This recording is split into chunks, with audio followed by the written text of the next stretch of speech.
Hi, thanks for joining us for the Family Plots, Gardening in the Mid-South. I'm Chris Cooper.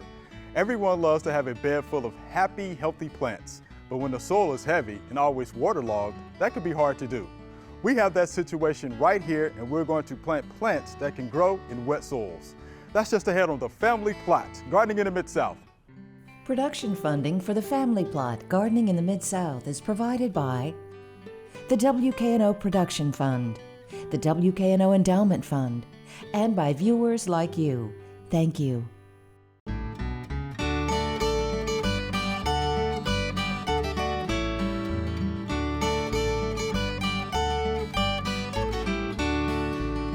Welcome to the Family Plots. I'm Chris Cooper. Joining me today is Joellen Diamond. Joellen is the Director of Landscape at the University of Memphis. And we also have a number of master gardeners from Shelby and Tipton counties here to help us out today. All right, Joellen, we got our soil tested. Let's see what those readings are. How about that? Well, it came back with a soil pH of 7.72, which is a little high. It's high. And everything else seems to be somewhat okay, but obviously we're going to need to fertilize the plants. Sure.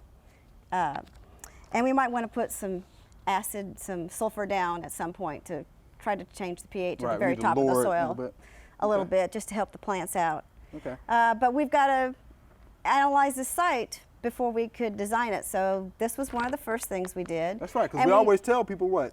Soil test. Soil test. That's right. Always It's that important, folks. It is that important. Okay. And next thing we're going to do is, I've been told it's notoriously wet here. So we've done a percolation test. Yes. And oh my. Look at that. The water's just standing there. The water's standing, and I guess it's been there for a day or so, just still standing. So we have absolutely, it doesn't look like there's much percolation at all in this soil. I would say none. How about that? Yeah. That looks like it's been there for a little while. It's been there for a while. Well, the next thing we know, we've got a lot of mulch here, and a lot of mulch has been piled up onto the trunks of the trees, which we know is not a good thing, Right. because that will end up rotting the base of the tree, and then the tree will fall over. Okay. So we don't really want to do that. But just because the soil is so compact here, let's kind of look and see what we can find what's going on, because it would be nice to amend this soil, but we need to find out what's going on first. So let's get some of this mulch away from the tree. All right. So a lot. Oh, and look here. We're already coming up against feeder roots from this tree, which end up being, they're growing not in the soil, but in this large mulch layer, which also means that they're above the natural grade of this tree, that when it was originally planted, the roots are not growing into the soil as much as they are growing on the surface of the soil. And those are actually some nice looking roots, but guess what? We don't see any root flares either. No, there's no root flares, there's nothing. Well, this takes us to a different level. If this means that this tree has got a lot of its feeder roots in this mulch layer, and the percolation test shows that the soil does not drain. If we actually tilled this bed and incorporated this mulch into the hard pan soil, we would end up creating a swimming pool for the plants. But I don't think we really want to do that. I don't think the plants would enjoy that either. No, so we're going to have to use some plants that can take some wet conditions, and we're going to have to do something that I rarely do, but in this situation, we're going to try to plant a lot above the soil. So we're going to plant some of the plants in the actual soil and not create a trough, and we will build up the bed just around each individual plant. Wow, okay. So the planting material that we're talking about actually can survive in wet soils, but not really thrive in wet soils? Correct. Is that what we're saying? Okay. And also, wet soils, this isn't a bog. Right. But yet the soil is so compact and it stays so wet all the time that it acts like one. But because it's so dense, it's not really bog soil material, because bog soil is loose and this is not. So this is a completely different situation. Right. Compact. Very compact. Sure. Well, Chris, I've drawn up a plan here for us for the front of this building. And what I've done is given it an evergreen background behind us with using some Illicium floridium or Florida anise and some Ilex vomitoria Schilling's dwarf or a dwarf Yopon holly. Okay.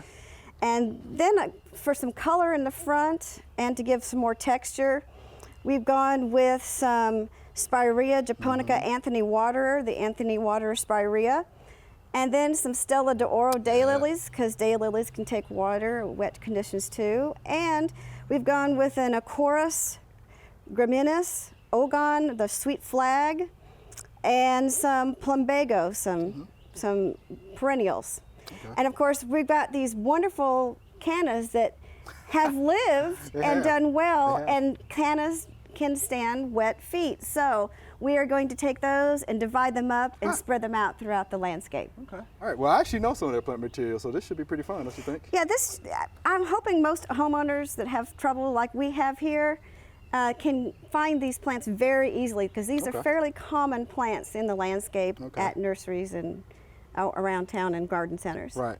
And these are the ones that, of course, are recommended for areas like this. Yes. Okay.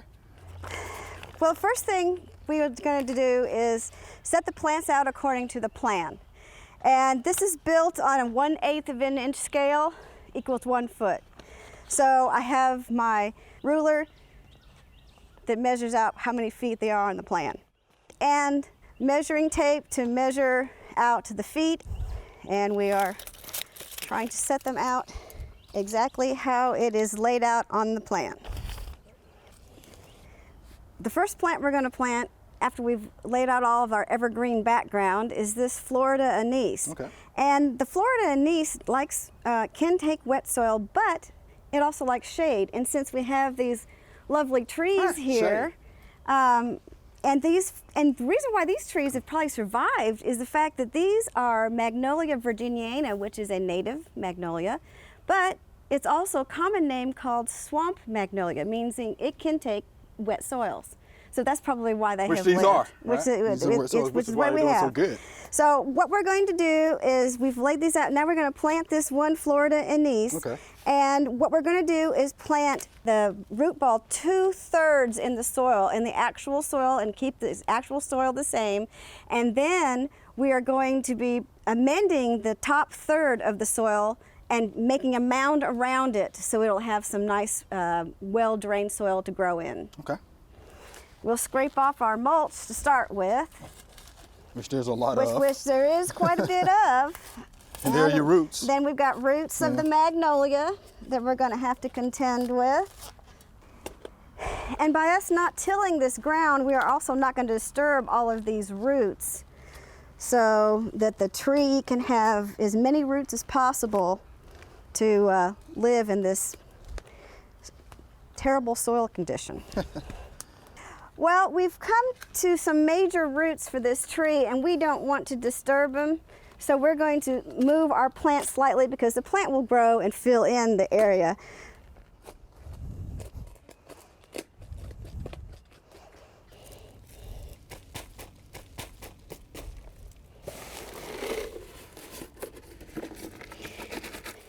Yeah, you see they've fertilized this already, so we don't have to add any fertilizer because they've already done it this season.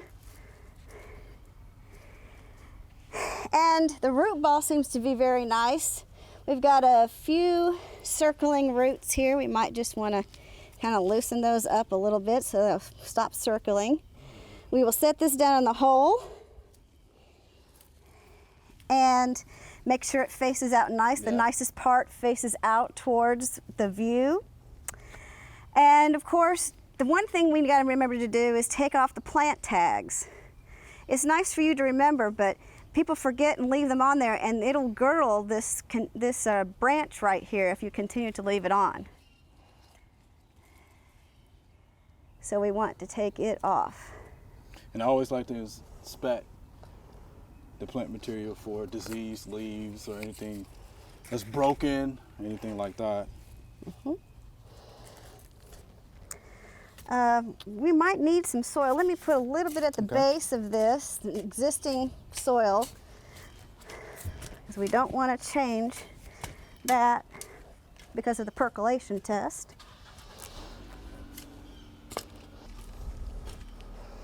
Yeah, and then we'll add some soil ready for this? with our amendment.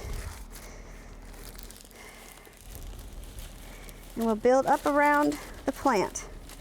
Just do one around and then we'll incorporate some of that existing soil in.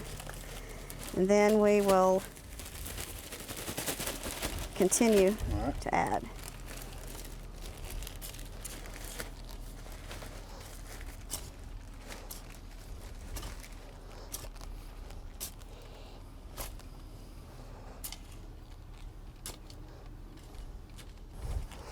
All right, let's see if we can put some more soil around there.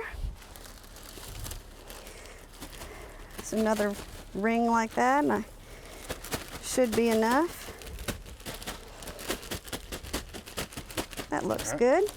Yeah, if you know, you have the whole bag, then people want to put the whole bag down, but you really don't need to. You just need as much as you need. So you can use that soil for something else or another plant. But as you see, we're not really burying the plant. It's about at the same soil surface. So we're really not burying the top crown of the plant. We're mixing and incorporating the soil in with the existing soil that's here. And we'll put just a little bit on top just to cover it up. Now when you come back and you mulch this, that will seal it up nice. But you'll see that it's a few inches above the existing grade, so it will drain and have somewhere nice to be in. All right, so Joellen, why did we choose this particular plant for this site? Well, this is a dwarf Yaupon holly. One way is that it will stay short and is a nice foundation plant. Also, it can take the wet soils that we have, and it's a nice evergreen background to what we're going to have planted in front of it. Okay. But it should do very well here. In fact, the Yaupon holly is one of the most favorite landscape plants for foundation plants. They just do well here and in so many different wide varieties of sites, including the wet soils like we have. Okay. Okay. Move that for you. And we're going to still plant this the same way? Same way. Okay. Yeah, because we want to see where, one shovel and I'm coming into roots. All right. So that's just what it's going to be like. Okay, let me take that over from Joellen. That looks good. Okay. So what we'll do is take the plant out of the pot, set it down, and see that we're 2/3 in the ground, so that's a good depth. Now how does our root system look Now to this you? root system is a little more compacted, so this is where I would cut them. Yeah, there you go. Knew you Thank need you. those. Yes, and a lot of times I'll just use these, but we'll just make vertical slits in the root system every few inches. And just break up those circling roots Okay. so that they'll start growing out Right. instead of circling.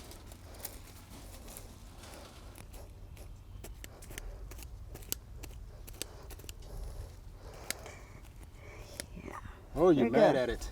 You're cutting it. I usually try not to use my clippers simply because that dulls the blade, but I always sharpen my blades anyway. Okay. So, but you always can a good use practice. shovels. Some people have different pruning saws. Sometimes they'll use those to score it. Anything to get up the circling roots from stopping to circle the plant. Okay. And we'll plant this. Make sure we have the nice side facing out. Make sure it's level.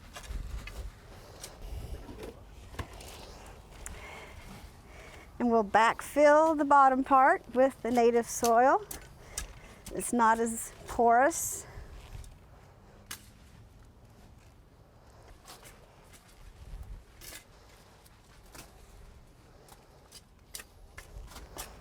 And then we'll put some Ready for your soil? amendment soil, yeah. I'll put a ring around it and incorporate the native soil with it. You need a little more? Or? I think that's good enough Think it's because good? again, we don't want to put it over the crown of the plant. Okay. And we're right up at the top of the plant right here. As you see, it's a little raised area right around the plant. So it'll have some good air movement for the roots. That looks good, Joella.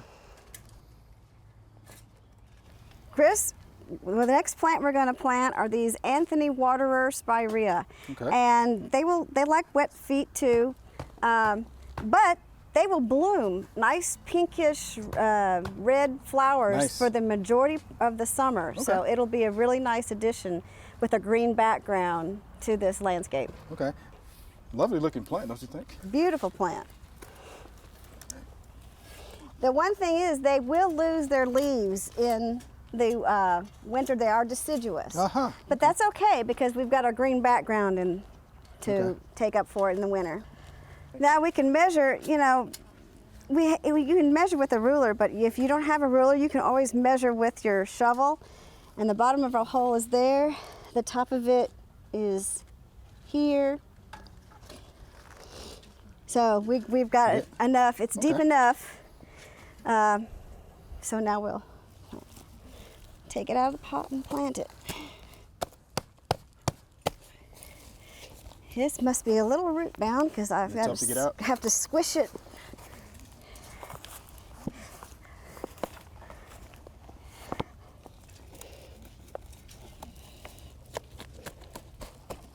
There we go. And yes, you can see these roots are quite root bound, so we will have to slice them, and we'll show them how to do that with a shovel. Okay. It's the same principle. Vertical slices in the sides,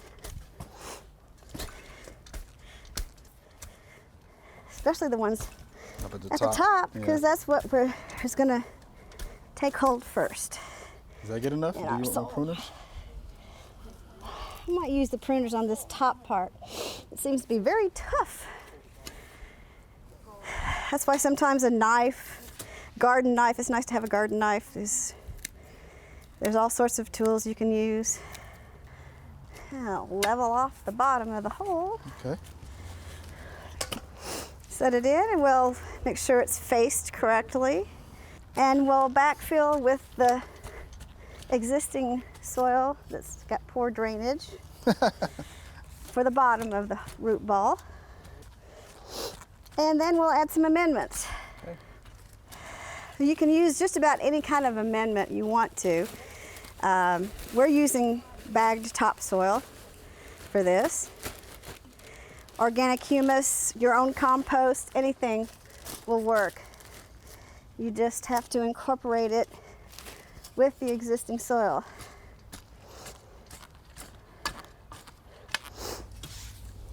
And of course we want to check and make sure that it doesn't get too far over the existing soil level, and smooth it out. And that will give this plant a space to grow. All right, Joella, now we have cannas. What are we going to do with these? Well, part of them we're going to leave here, and the Okay. other half we're going to move down and fill in the next two sections. Okay. And it's going to be better for us to use the back half, you think? I think we're going to use the back half of this because it's kind of hanging under this Okay. canopy, and they like sun, so we're going to leave the front half. Good. I'm using a digging fork. We'll start with that because we don't want to disturb the roots too much. Joella, would this hurt the cannas, digging them up like that? No, they can be divided. Okay. It might not be the most ideal time of year to divide them, but All right. they will be fine. Okay. Now the roots that we've exposed, we need to bury again. Okay. It seems to be just like the tree growing in the top part of the Yeah. mulch. So there we go. We were never here. Now we're going to go to the next section where we're going to plant these. Okay.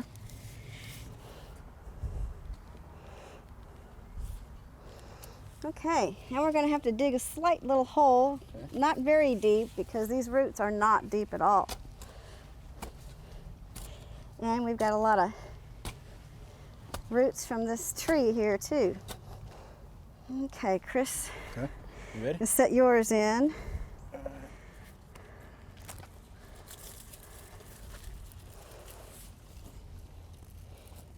How's that look? It looks good. Okay.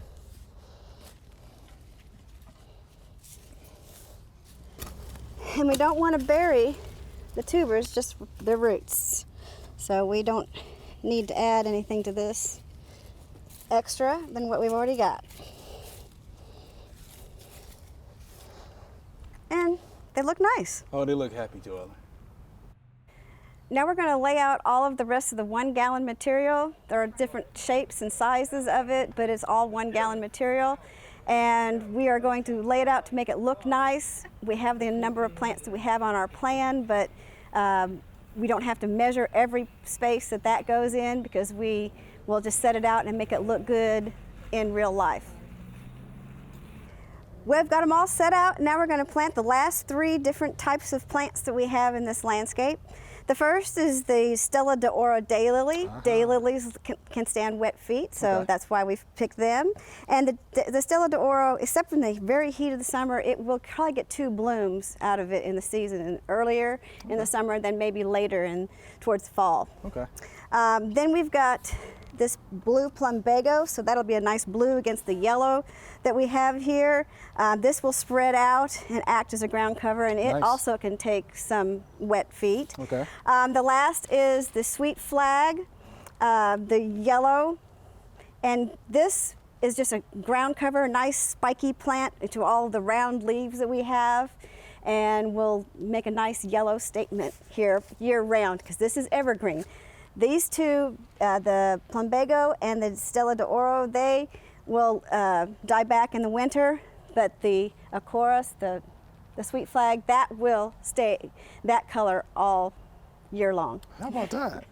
And now we're going to plant these just like we did the others. Okay. We're going to plant 2/3 in the ground and 1/3 out of the ground, and we'll add a little soil amendment around it for them to have a place to grow. Okay. All right, let's do it.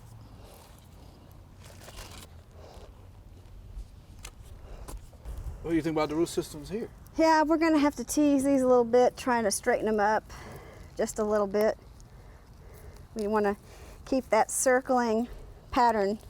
We don't want to disrupt it, so it'll stop circling and anchor itself out into the soil.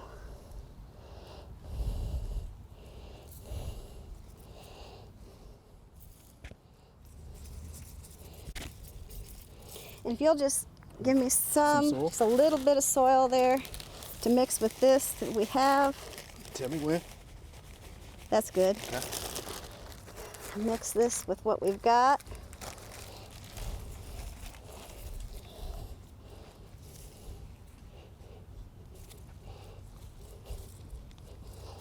Small raised area. All right, looks good. There's the daylily. Okay. And I Plumbago. guess we'll start. Yeah, scrape the mulch back just a little bit. You don't need to incorporate that in, and we can top dress with that. Still lots of good mulch here.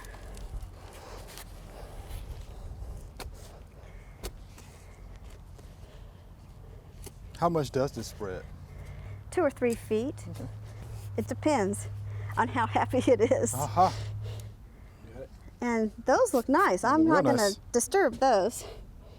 And that's a little low, so I'm going to put some more natural dirt back in. And I don't want air pockets. We need to break that up.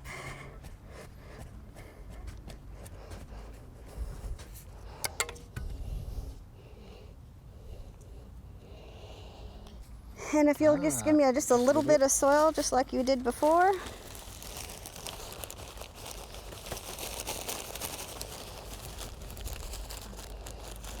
That's good.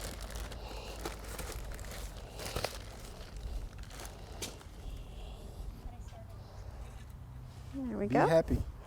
There's the plumbago. Okay. Okay. Think about that one. Yeah, this one is pretty good. I might just tease it just a little bit, Okay. but it's not got that many roots that are circling, and that will ensure that they don't. And of course, backfill with the original soil. And you can add some amendment. That's good.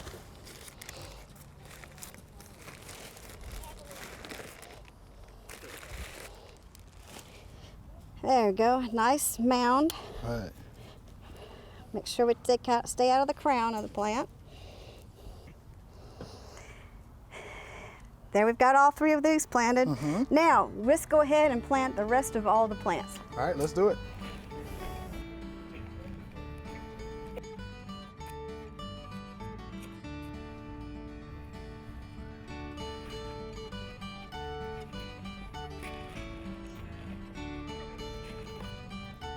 Joellen, this bed looks much better than it did when we first got started today.